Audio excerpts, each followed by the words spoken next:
Magandang araw Pilipinas, narito na ang 2D at Square Chess or 3D Lotto 2 PM draw, February 10th, 2025. Ito ang resulta ng 2D Lotto.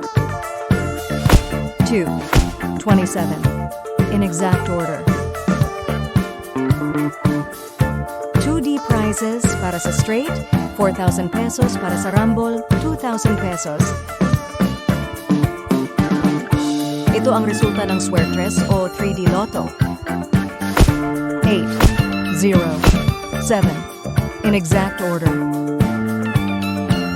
3D prizes para sa straight 4,500 pesos, para sa rumble 3, 1,500 pesos, at sa rumble 6, 750 pesos. Kung ikaw ang maswerteng mananalo sa 2D or 3D, may plano ka na ba kung paano gagamitin ang pera? Please share your ideas sa comment section para maging gabay at inspirasyon sa iba.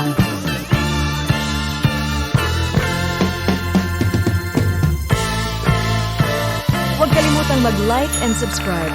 Magandang hapon at maraming salamat Pilipinas.